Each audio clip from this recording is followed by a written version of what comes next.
Olá! Vamos para o nosso 11º dia de devocional de Advento. E hoje nós vamos falar um pouco sobre por que Jesus veio. Nós já vimos que o Natal ele é sobre a vinda de Jesus à Terra, a sua encarnação como homem, mas por que ele tinha que vir? Por que ele tinha que nascer como um menino e crescer como um ser humano como nós? E para isso nós vamos ler juntos o que está escrito em Hebreus, capítulo 2, versículo 14 e 15. Diz o seguinte: portanto, visto que os filhos são pessoas de carne e sangue, ele também participou dessa condição humana, para que por sua morte derrotasse aquele que tem o poder da morte, isto é, o diabo, e libertasse aqueles que durante toda a vida estiveram escravizados pelo medo da morte. Esses versos, eles resumem bem o significado do Natal e eles vão articular o motivo, e o início e o fim da vida de Jesus. E esses dois simples versos, eles também podem inclusive ser usados para compartilhar o evangelho com amigos e familiares nesse fim de ano, para explicar para essas pessoas que ainda não conhecem ao Senhor qual que é o verdadeiro significado do Natal para nós. Então, de cara, a partir dessa passagem que a gente leu, a gente já pode dizer o porquê Jesus veio como homem, para morrer. Ele veio para morrer. Mas se nós quisermos explicar o porquê ele veio para morrer, para quem talvez não entenda, nós podemos subdividir esses versículos em algumas partes. Em primeiro lugar, ele diz: portanto, visto que os filhos são pessoas de carne e sangue. Os filhos que o autor de Hebreus fala aqui são os filhos citados no verso anterior, no verso 13.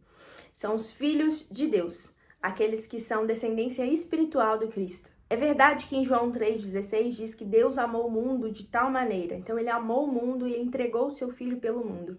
Mas Deus ele estava especialmente com isso querendo reunir os filhos de Deus.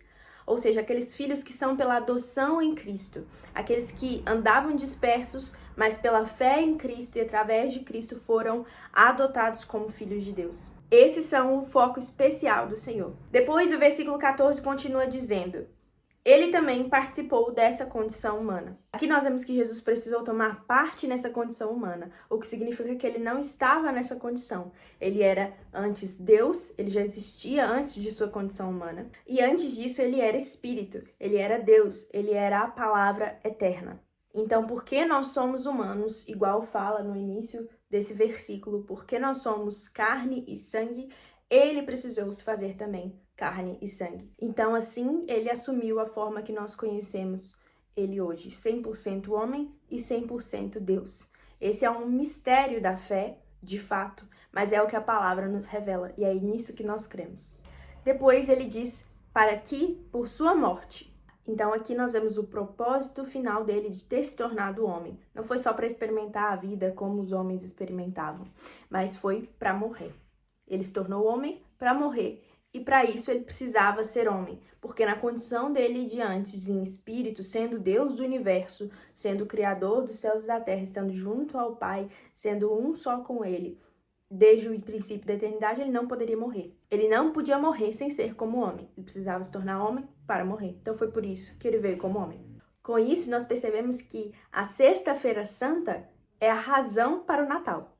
O Natal só veio acontecer porque nós precisávamos da Sexta-feira Santa. Nós precisávamos daquela crucificação, daquela morte de Cristo ali na cruz. Então, por isso nós temos o Natal. Por isso nós temos a sua vinda, o seu gerar como humano. Depois de dizer para que por sua morte, ele diz, derrotasse aquele que tem o poder da morte. Então, nós vimos aqui que Jesus, ele desarmou o diabo. O poder do diabo era a morte. Então nós vemos aqui que Jesus ele desarmou o diabo, cobrindo todo o nosso pecado. Por isso, agora o diabo, Satanás, não tem mais acusação legítima contra nós. Assim como diz em Romanos 8, versículo 33. Quem fará alguma acusação contra os escolhidos de Deus?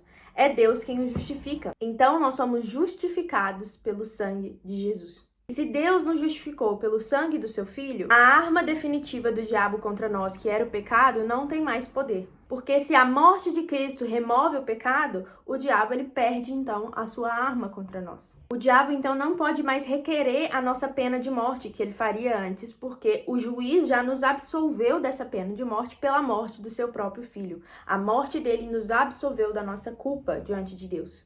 E por fim ele diz, e libertasse aqueles que durante toda a vida estiveram escravizados pelo medo da morte. Então aqui nós vemos que nós somos feitos livres do pavor da morte, daquilo que antes nos escravizava.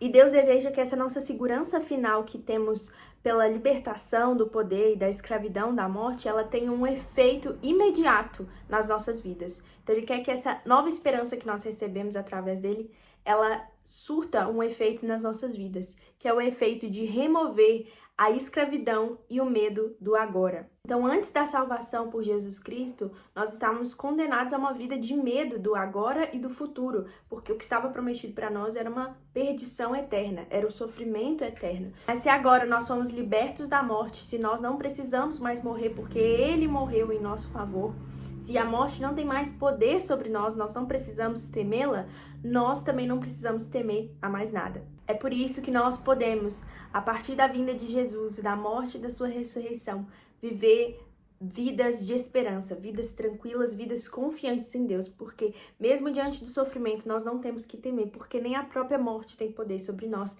que dirá todas as outras coisas. Então meditemos juntos hoje na maravilha da vinda de Jesus, porque ele veio para morrer, e ele tinha que vir como homem para nos restaurar, para restaurar a nossa condição de vida, para retirar a nossa culpa e nos libertar do jugo do pecado e da morte.